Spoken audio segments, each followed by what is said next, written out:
주셨는데, 하나님 찬양 가운데 말씀 가운데 우리가 정말 주님 앞에 엎드릴 수 있도록 성령 하나님 함께하여 주시옵소서. 하나님 말씀 바라보기 원합니다. 하나님 의지하며 나가기를 원하오니 주여 역사하여 주시고 인도하여 주시옵소서. 하나님 말씀 붙잡기를 원합니다. 하나님 의지하며 나갈 수 있는 귀한 시간들 될 수 있도록 인도하여 주시옵소서. 아버지 하나님 붙잡아 주시옵소서.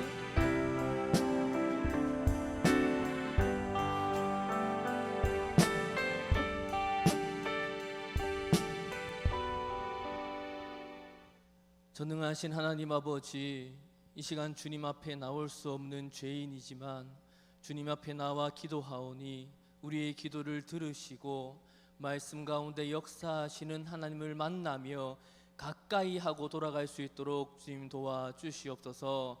모든 민족 가운데 함께 하신 하나님, 이 시간도 은혜 내려 주시옵소서. 예수 그리스도의 이름으로 기도하옵나이다. 아멘.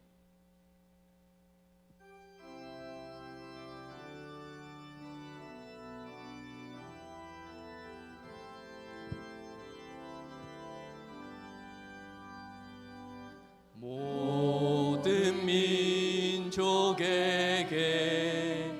주 성령 부어주소서.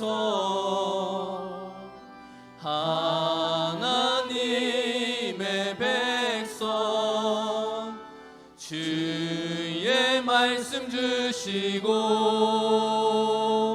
꿈과 환상 주사 주의 비밀 알리소서.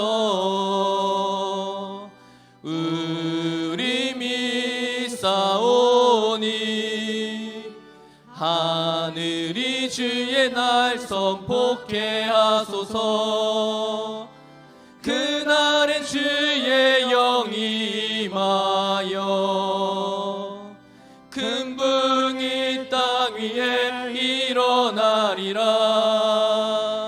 모든 영혼 깨어 일어날 때 주 예수를 부르는 자는 구원되리. 모든 열방에게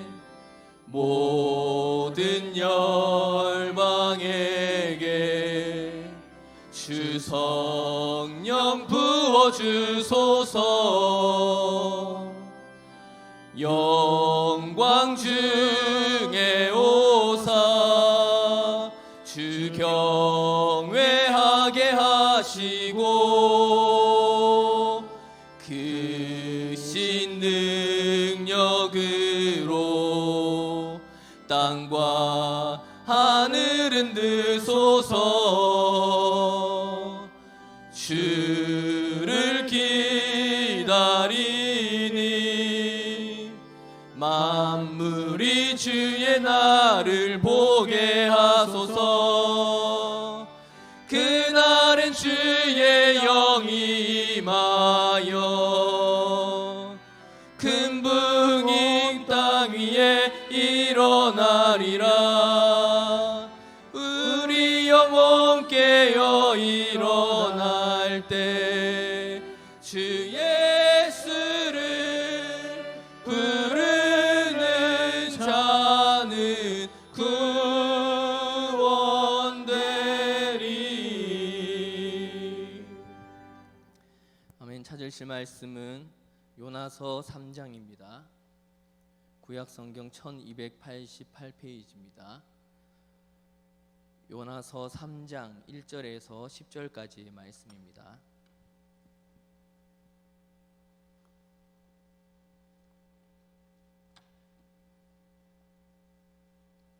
요나서 3장 1절에서 10절까지의 말씀 한 절씩 교독하도록 하겠습니다.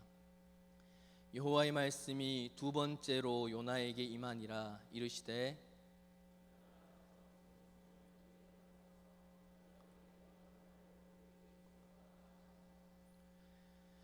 요나가 여호와의 말씀대로 일어나서 니느웨로 가니라. 니느웨는 사흘 동안 걸을 만큼 하나님 앞에 큰 성읍이더라.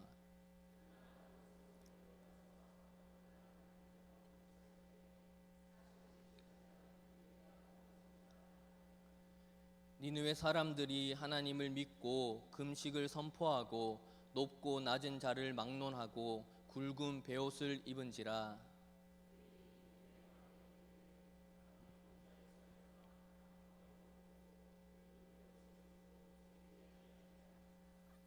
왕과 그의 대신들이 조서를 내려 니느웨에 선포하여 이르되 사람이나 짐승이나 소떼나 양떼나 아무것도 입에 대지 말지니 곧 먹지도 말 것이요 물도 마시지 말 것이며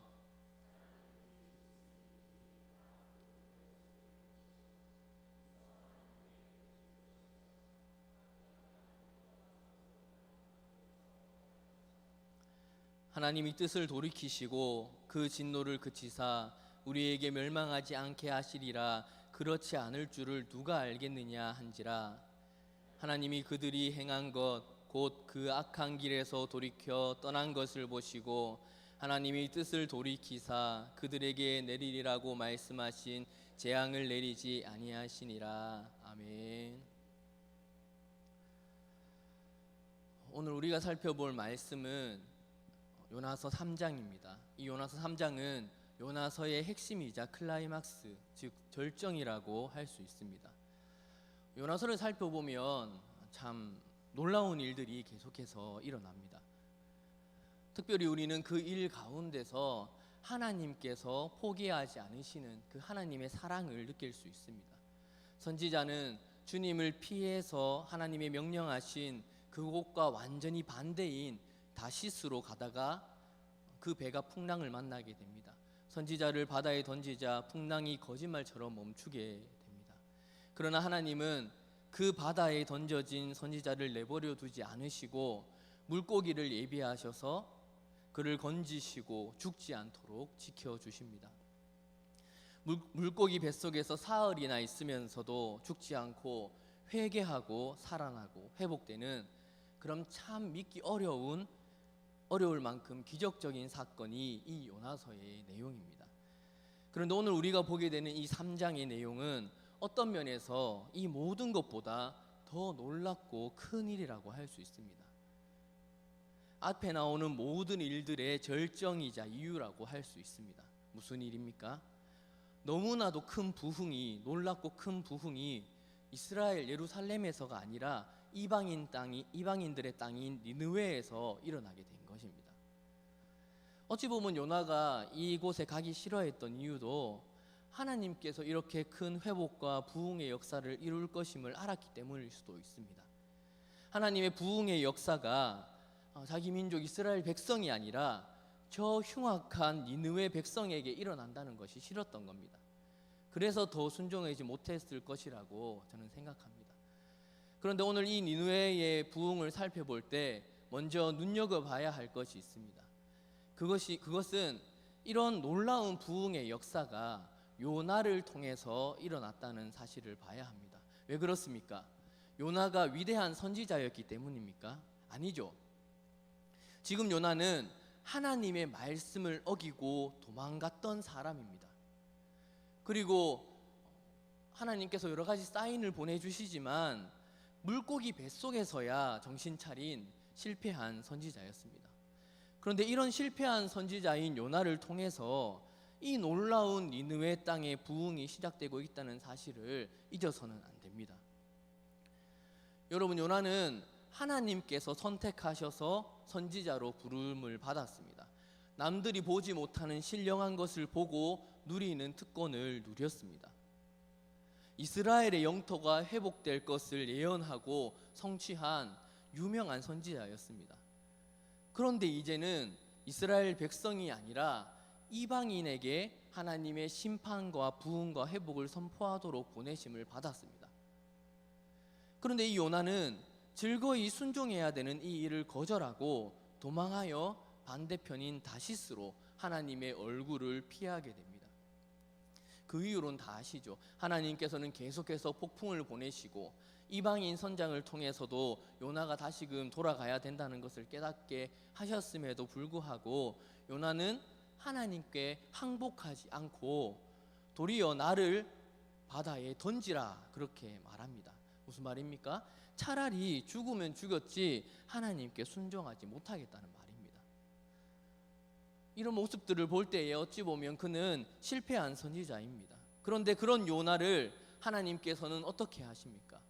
오늘 보면 1절을 보면 하나님께서 말씀하십니다. 여호와의 말씀이 두 번째로 요나에게 임하니라 이르시되, 하나님께서는 요나에게 두 번째 기회를 주십니다.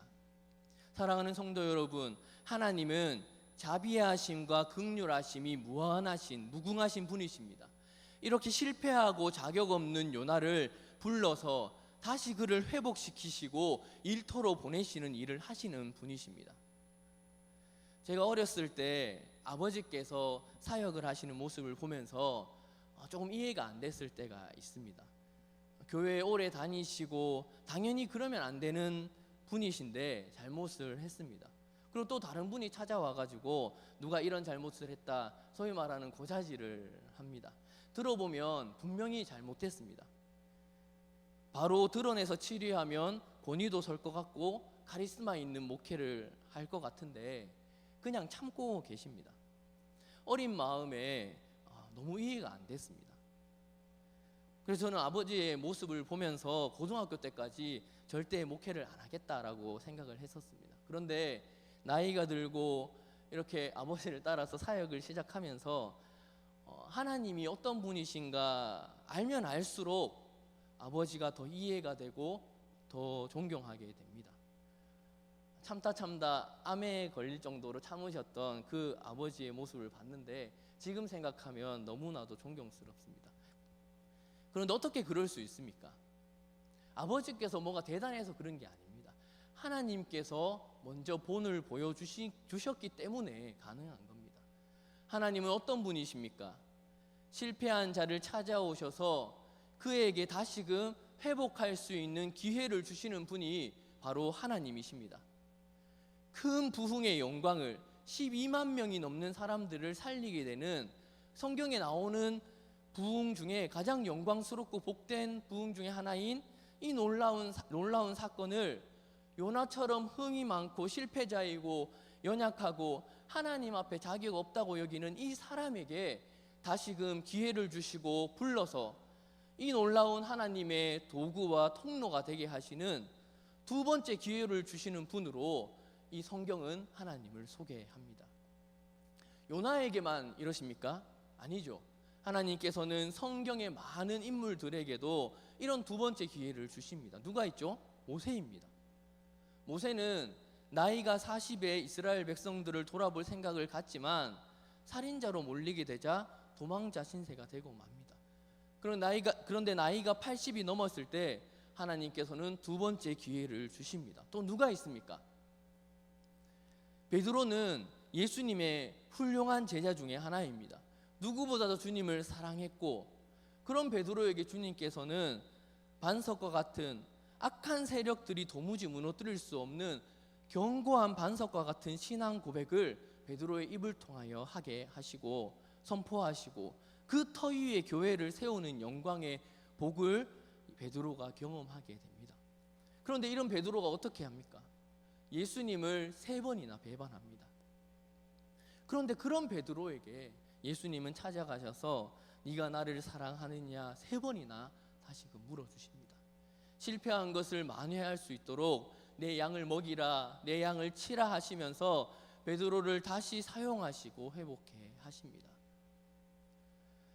사랑하는 성도 여러분, 물론 우리가 이런 하나님의 성품을 우리가 짓는 죄의 핑계거리로 삼아서는 절대 안 됩니다. 그러나 하나님께서 어떠한 분이신지에 대한 분명한 이해가 있어야 합니다. 하나님은 하나님의 자녀들에게 두 번째 기회를 주시고 부르신다는 겁니다.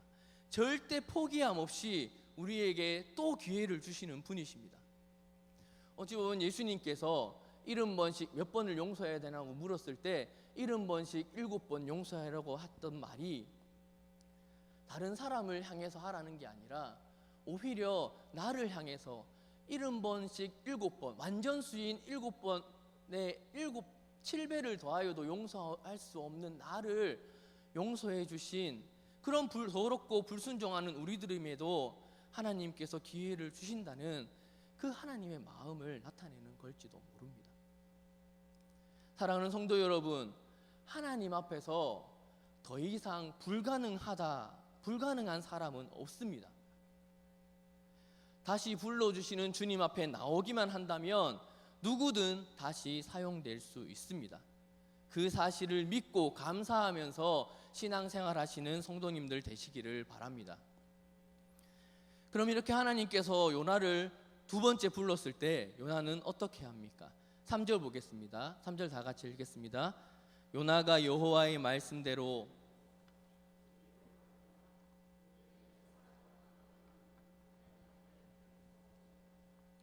한글 성경에는 그냥 요나가 여호와의 말씀대로 일어나서 갔다고 되어 있는데 다른 영어 성경들을 찾아보면 즉시라는 단어가 추가되어 있는 성경이 있습니다. 그리고 복종하다라는 단어가 있는 성경도 있었습니다.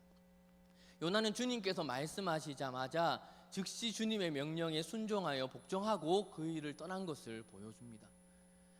요나는 이 두 번째 기회에 그 전처럼 다른 데로 도망한 것이 아니라 즉시 순종하여 이 니느웨 성으로 갑니다.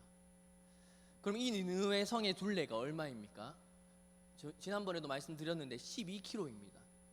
우리가 이해하기 쉽도록 거리를 계산해 보니까 우리 교회에서 달성 군청 정도의 거리가 지름으로 치면 그 정도 되더라고요. 그렇게 원을 크게 두르니까 한 둘레가 12km 정도 됐습니다.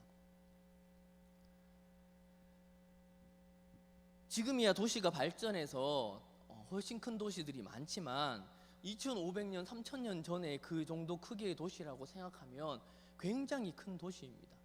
인구를 봐도 좌우를 분별하지 못하는 자만 12만 명이 넘는 그 당시의 초거대 도시였습니다.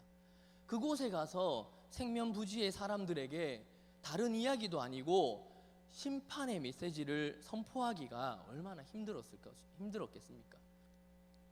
거기다 그 아수르 백성들, 니느웨 백성들은 잔인하고 흉포하기로 소문난 백성입니다. 그들을 향해서 심판의 메시지를 전파하기는 쉽지 않았습니다. 그런데도 요나는 주저하지 않고 즉시 순종의 길을 가게 됩니다. 모든 부흥의 역사는 한 사람의 순종에 있습니다.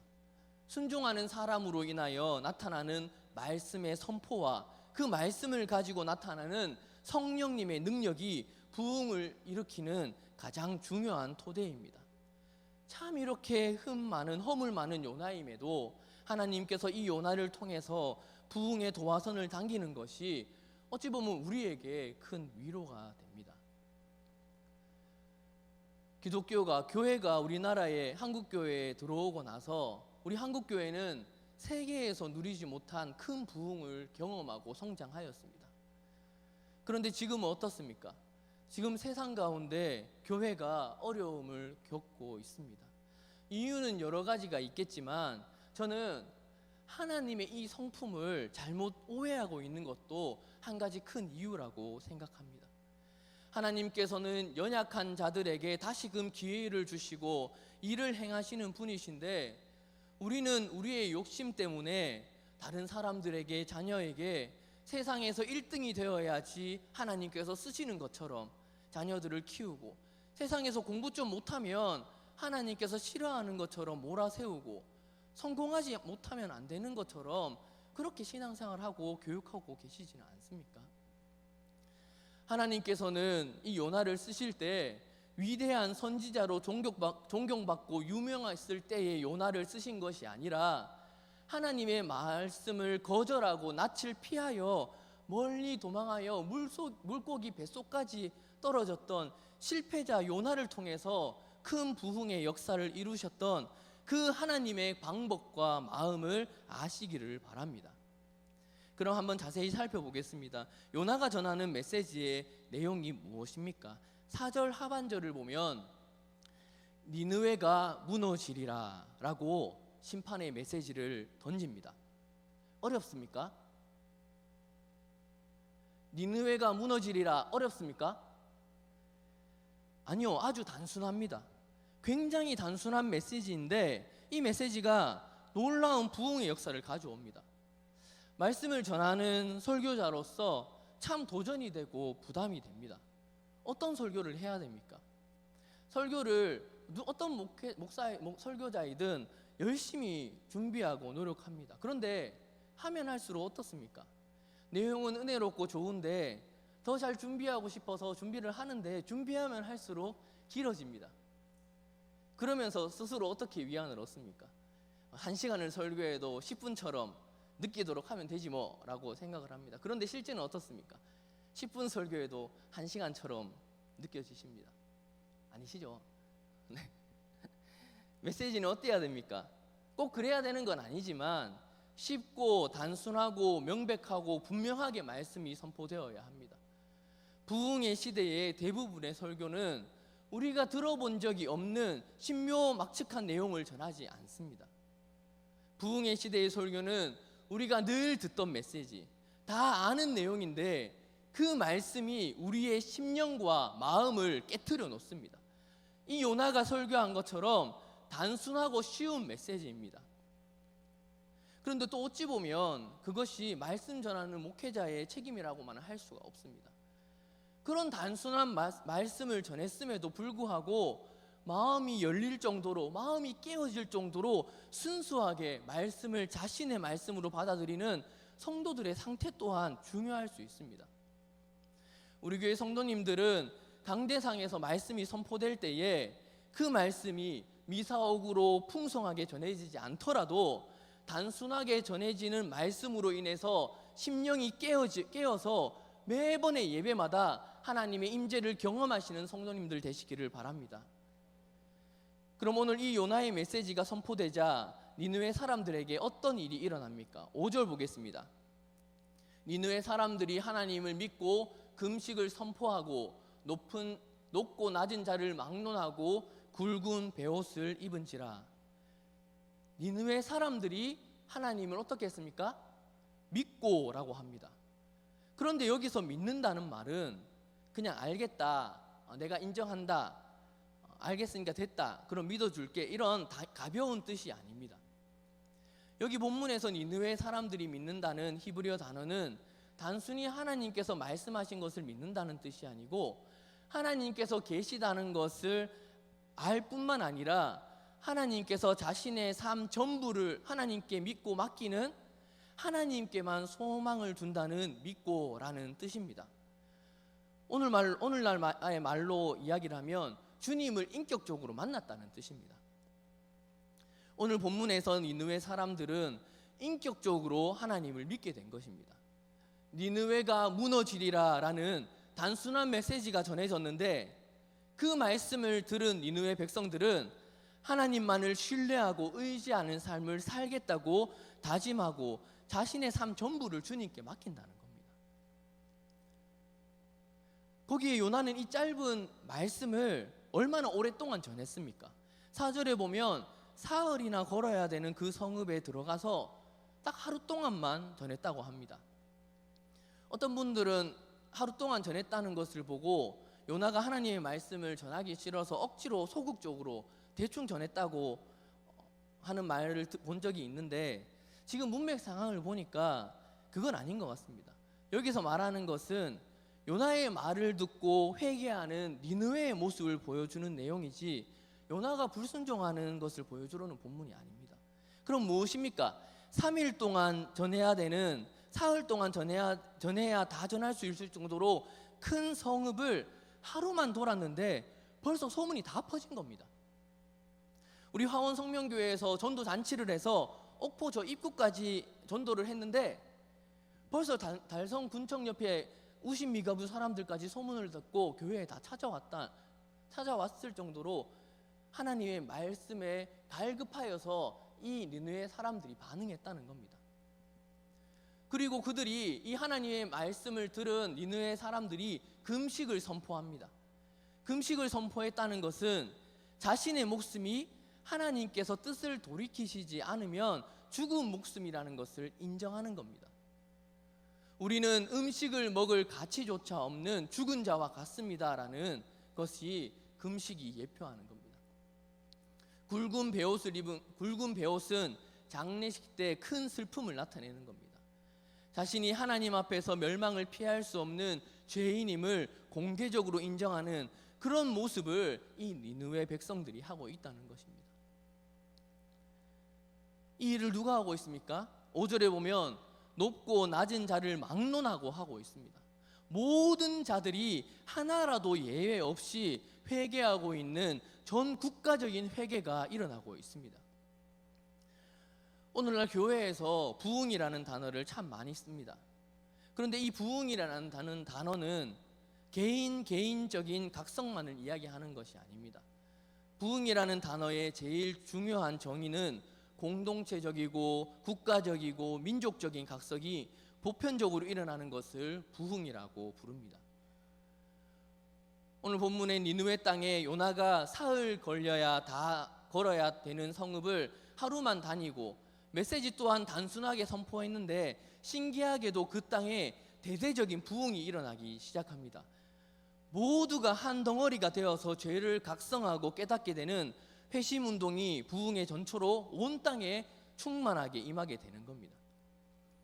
거기에 일반 백성에 넘어서 그 소식이 왕에게까지 들리게 되자 왕조차도 보좌에서 일어나 왕복을 벗고 베옷을 입고 회개하는 역사가 일어납니다.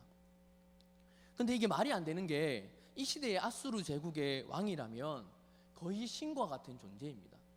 그런데 그 왕조차도 회개하는, 지위 고하를 막론하고 회심하고 회개하는, 금식하는 전 국가적인 역사의 부흥이 일어나게 된다는 겁니다.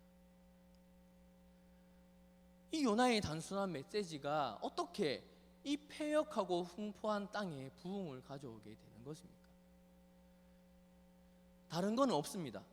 그야말로 하나님의 은혜입니다. 다른 곳으로 조건을 찾을 수 없습니다. 굳이 조건들을 찾아본다면 아까 말씀드린 것처럼 첫 번째로 요나와 같은 선지자, 설교자가 있었다는 겁니다. 요나는 어떤 사람입니까? 직접적으로 하나님을 경험한 사람입니다. 그리고 그는 수월, 지옥의 입구까지 떨어져서 하나님의 진노가 얼마나 무서운지 몸소 체험한 사람입니다. 물고기 뱃속의 극도의 절망 가운데 3일이라는 긴 시간을 보내면서 회개하고 간절히 하나님을 찾았을 때 구원의 역사를 경험한 요나 같은 선지자가 이 부흥 가운데 있었습니다. 직접 하나님을 경험하고 죽음의 문턱까지 갔었던 요나가 하나님께서 멸망할 것이라는 말씀을, 멸망시킬 것이라는 말씀을 전했을 때 그 간절함이 절절히 묻어났을 겁니다. 지금 회개하고 돌이키지 않으면 하나님의 무서운 진노가 목전에 있다는 것을 절절히 느꼈을 겁니다. 실패자와 같은 요나이지만 하나님께서 그를 회복하셔서 사용하셨을 때 그는 불덩이처럼 니느웨 백성들에게 임박한 진노를 선포하고 회심을 이루는 놀라운 역사에 쓰임받게 된 것입니다. 요즘에 한국 교회에 사람이 없다, 인물이 없다는 말을 많이 듣습니다. 그런데 정말 사람이 없습니까? 사람은 정말 많습니다. 신학교에도 사람이 많고 목회자들도 많습니다.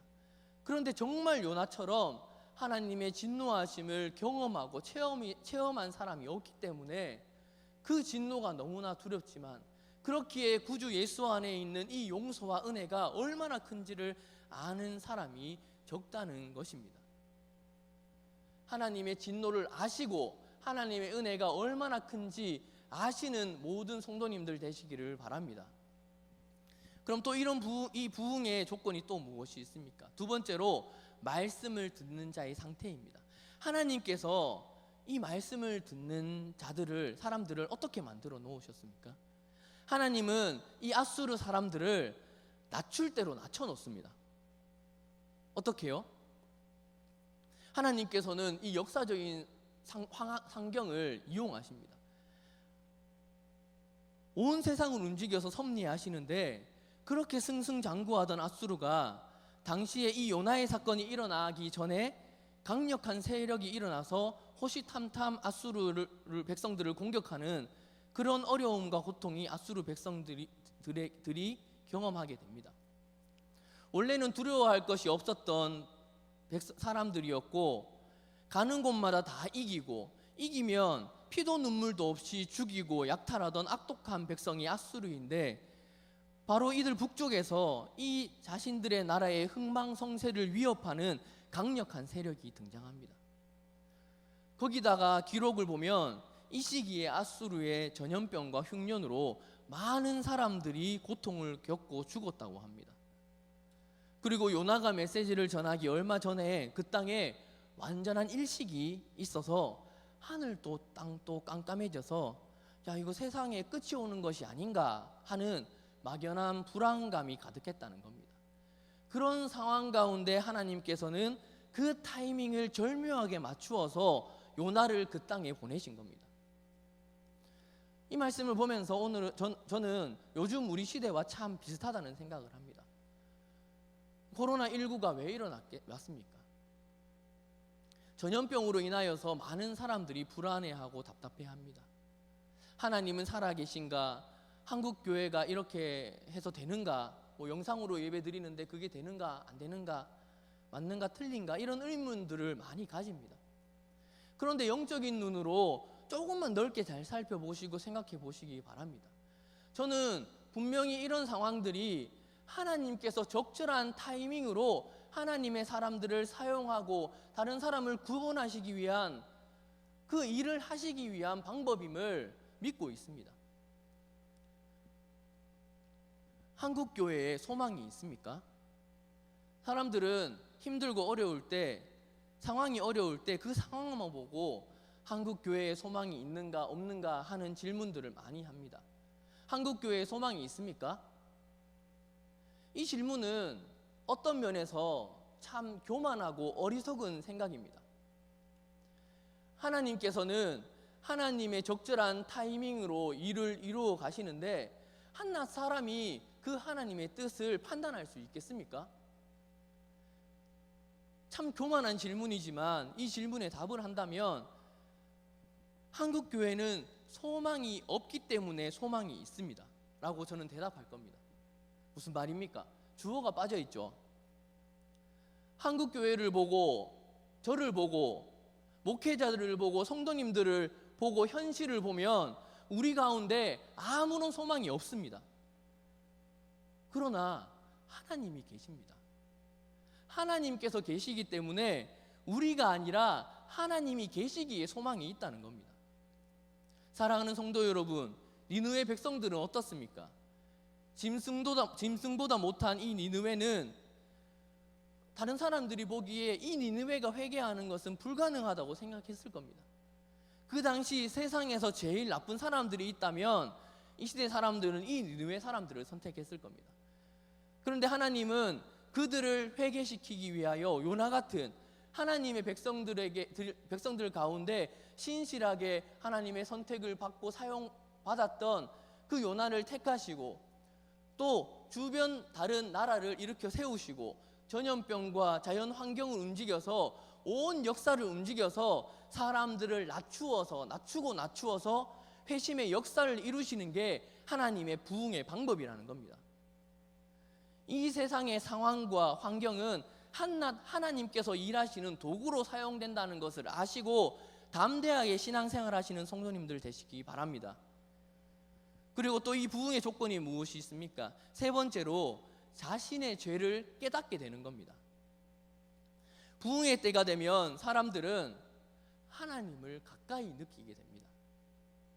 평소 때 사람들은 하나님을 다 믿냐고 물어보면 믿는다고 대답은 하는데 보통 머리와 이 가슴이 따로 놉니다. 세상에서 가장 먼 게 이 머리와 가슴이라고 하더라고요. 그런데 그런 우리의 삶 속에서 하나님을 알게 되고 하나님을 가까이 하면 어떻게 됩니까?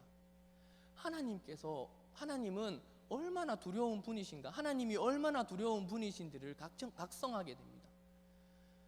사역을 하면 할수록, 말씀을 더 보면, 깊게 보면 볼수록, 기도를 더 하면 할수록 깨닫게 되는 것이 무엇입니까? 그것은 내가 정말 하나님을 두려워하고 있지 않았구나라는 것을 깨닫게 됩니다. 보통 사람들이 말하는, 세상 사람들이 말하는 도덕적인 죄를 말하는 것이 아닙니다. 정말 마음속에 하나님을 향한 생생한 두려움이 전혀 없습니다. 그런데 이 부흥의 순간이 오면 하나님께서 멀리 계신 분이 아니라 너무나 가까이 계신 분이시라는 것을 깨닫게 됩니다. 하나님께서 가까이 계신다는 것을 깨닫게 되면 무슨 일이 일어납니까? 하나님 앞에서 내가 얼마나 죄인인가에 대한 깨달음을 얻게 됩니다. 저는 말씀을 전하는 설교자로 세워졌습니다. 그래서 성도님들이 저의 말씀을 듣고 설교를 듣고 은혜 받았다고 말씀해 주시면 좋습니다. 그런 이야기 듣고 싶습니다.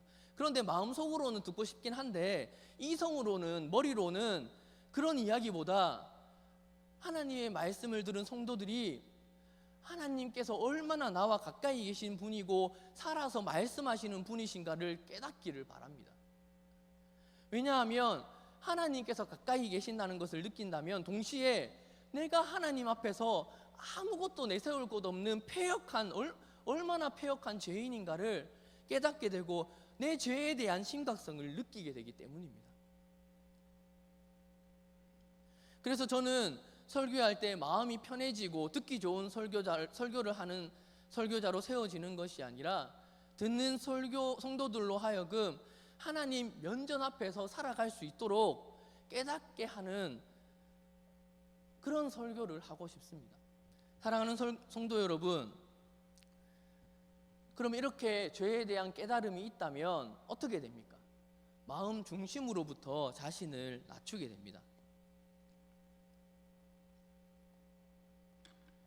오늘 본문의 이 니느웨 백성은 베옷을 입고 금식을 하는데 자기들만 하는 것이 아니라 소와 양과 짐승들까지 금식하도록 합니다. 소와 양과 짐승이 무슨 죄가 있습니까? 불쌍하지 않습니까? 사실 아무런 죄가 없습니다. 그런데 그 사람들의 중심을 한번 생각해 보시기 바랍니다. 소와 양과 짐승들은 어떤 면에서는 죄와 관계가 없지만 완전히 관계가 없지 않습니다. 이 세상은 어떻게 됐습니까? 인간의 죄, 여러분과 저의 죄 때문에 온 자연과 만물이 탄식하며 하나님의 아들이 다시금 나타날 때를 기다리고 있습니다.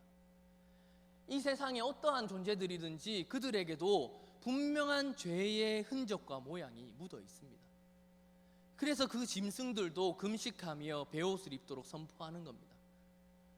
그런데 여기 더 중요한 모든 회심과 진실성을 나타내는 더 결정적인 구절이 있습니다. 9절입니다. 9절 함께 보겠습니다. 하나님이 뜻을 돌이키시고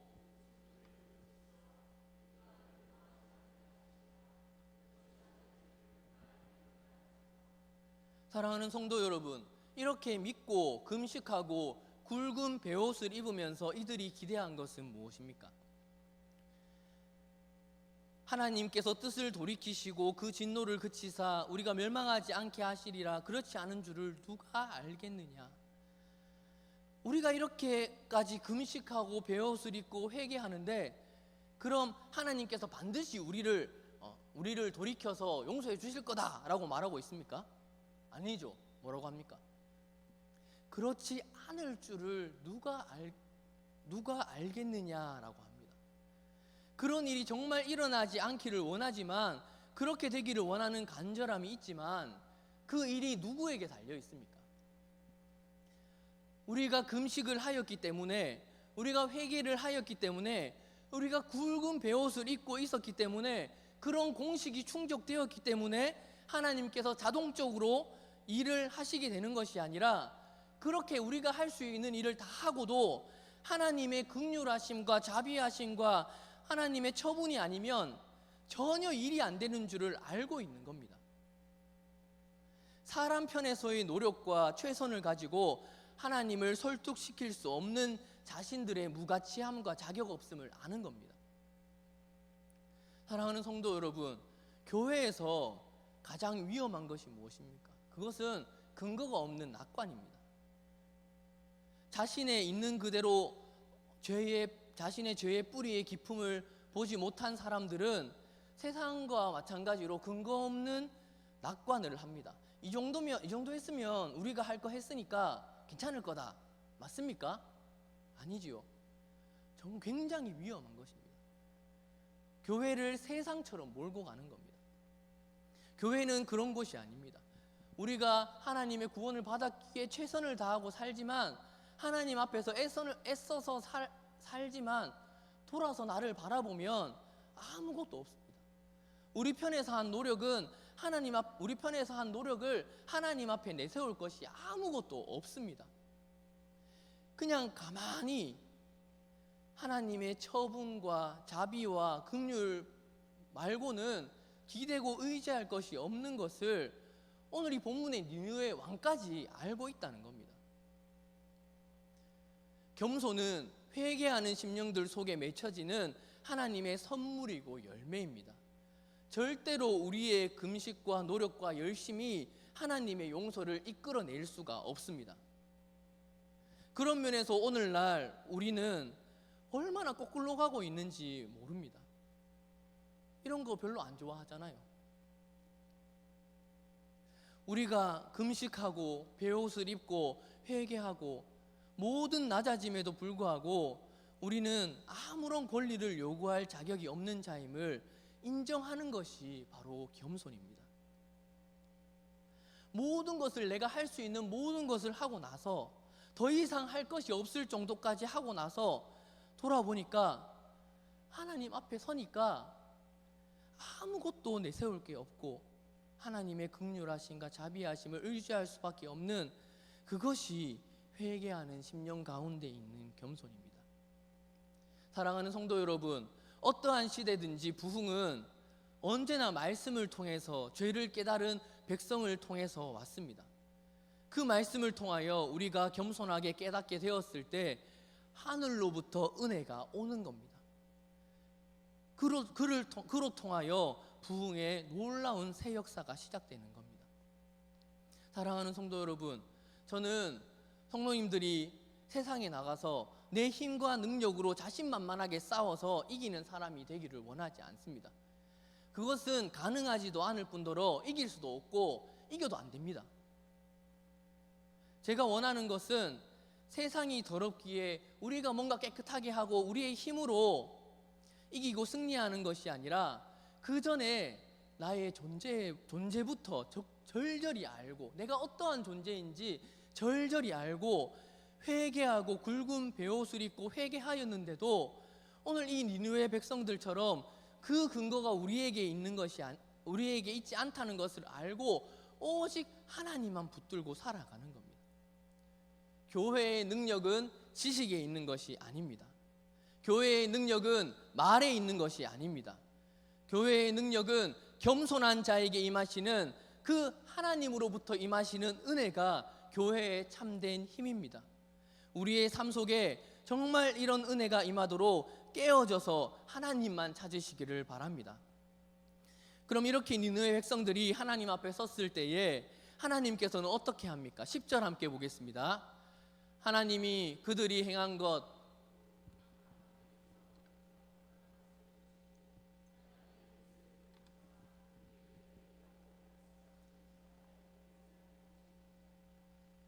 이 본문 중에 눈에 띄는 단어가 있습니다.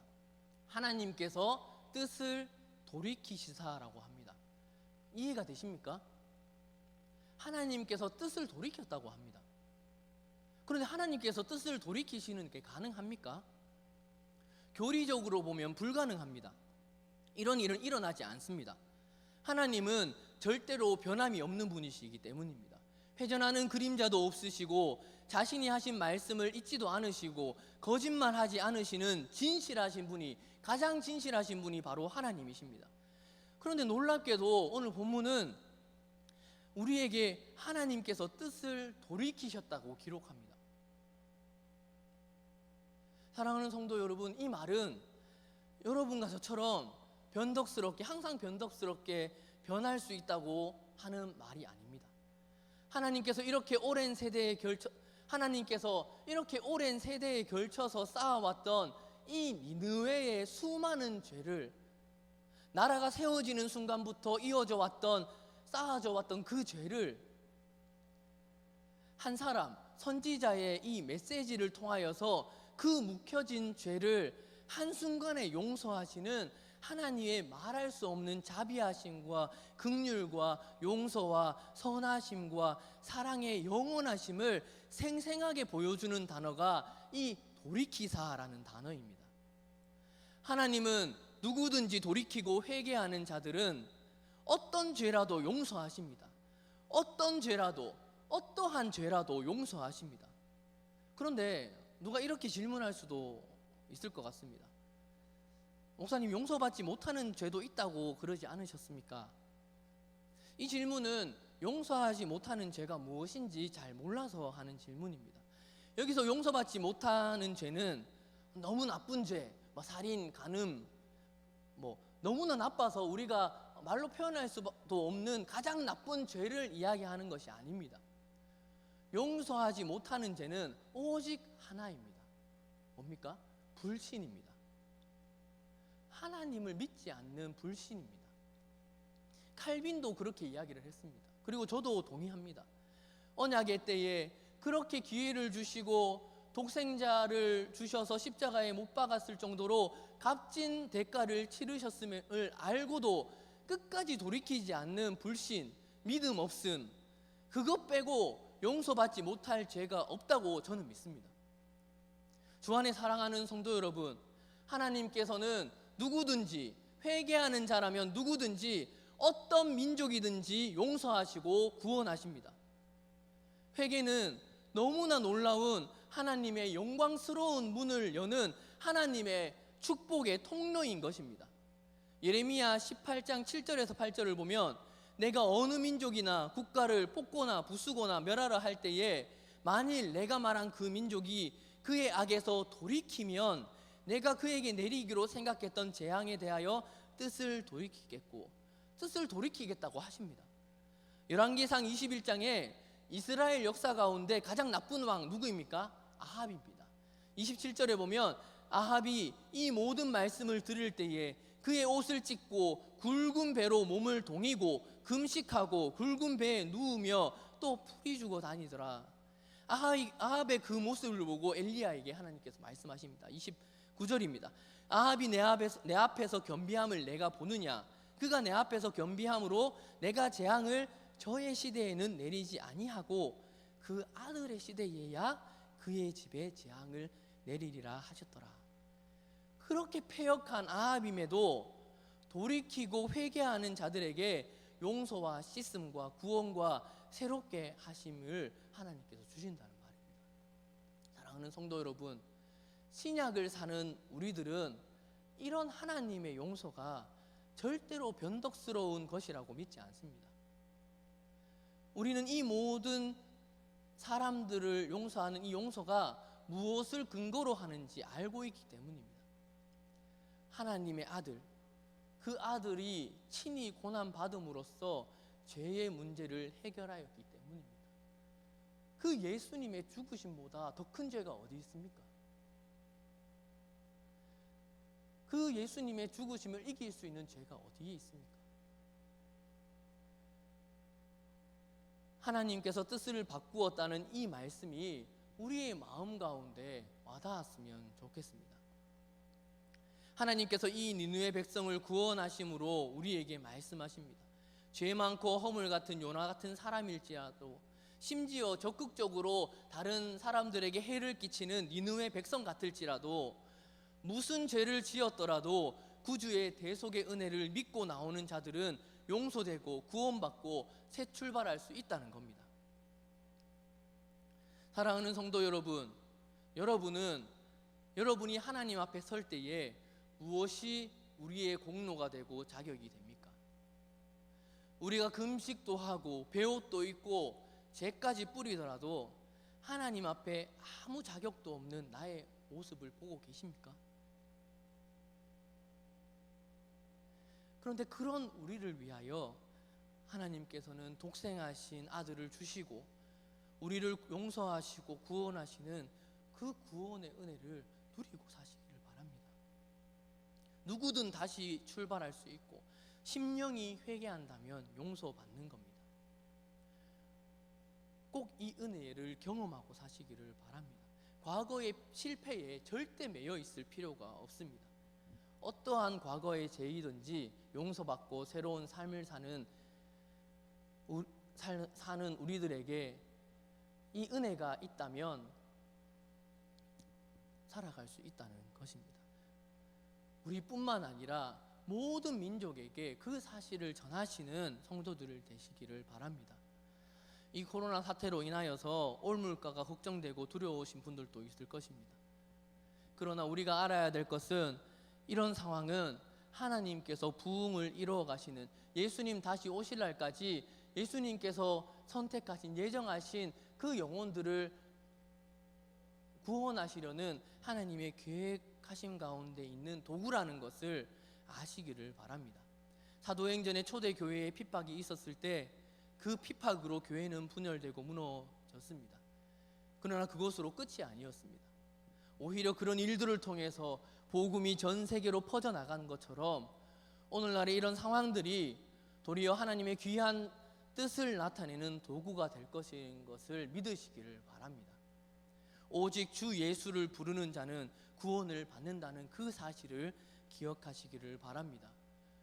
우리 다시 한번 가사를 생각하면서 한번 찬양하기를 바랍니다. 모든 민족을 향하신 그 하나님의 마음을 생각하시고 함께 절절히 느끼시고 함께 찬양하시기를 바랍니다.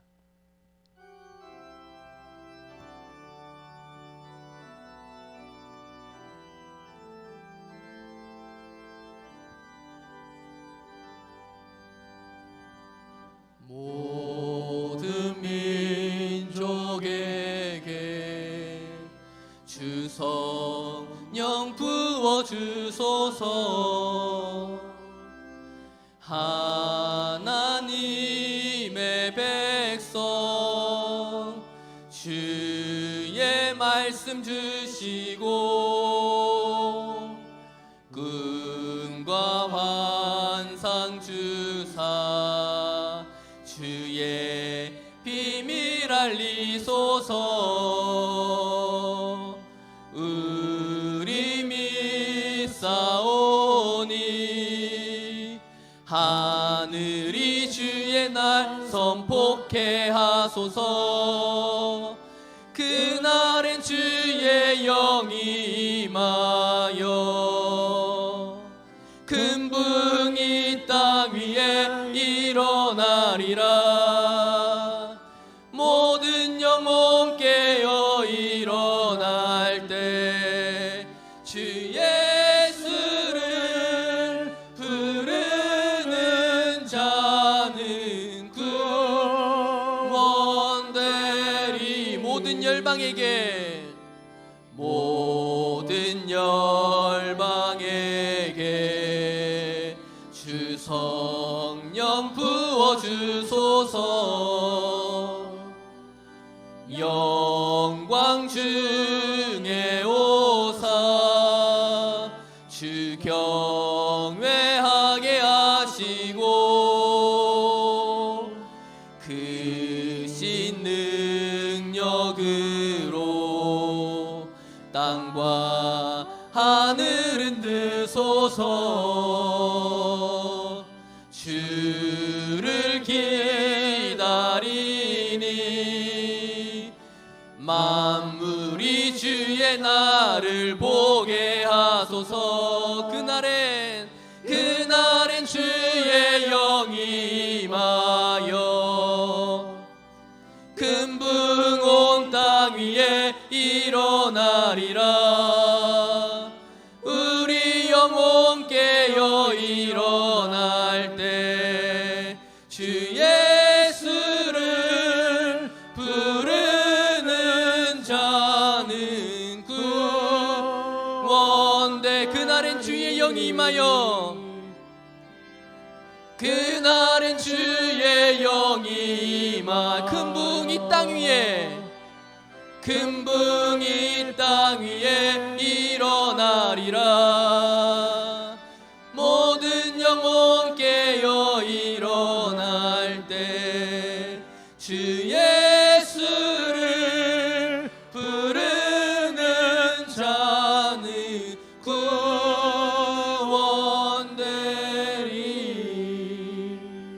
오직 주 예수를 부르기만 하면 구원됩니다.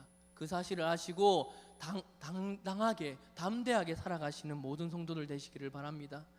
사랑이 많으신 하나님 아버지, 이 시간 주님의 말씀을 받습니다. 아버지 하나님의 말씀은 정말 미사오구가 가득한 말로 전해지는 것이 아니라 예수님을 믿는 사람이라면 구원받는다는 그 말 하나로도, 그 말 하나가 선포될 때에 심령이 깨어지고 역사가 일어나고 부흥이 일어날 수 있도록 주님 역사하여 주시옵소서. 이 시간 말씀 듣고 기도하며 나아가오니 우리의 기도를 들으시고 우리의 심령의 죄를 회개하며 나아가오니 아버지 하나님께서 들으시고 용서하시는 하나님께서 용서하시고 용서하시는 하나님이 주시는 그 은혜를 간절히 깨닫고 누리고 돌아갈 수 있는 귀한 시간 될 수 있도록 주님 도와주시고 은혜 내려 주시옵소서. 기도의 문을 열어주시고 기도 가운데 주여 만나 주시옵소서. 감사드리옵고 예수 그리스도의 이름으로 기도하옵나이다. 아멘.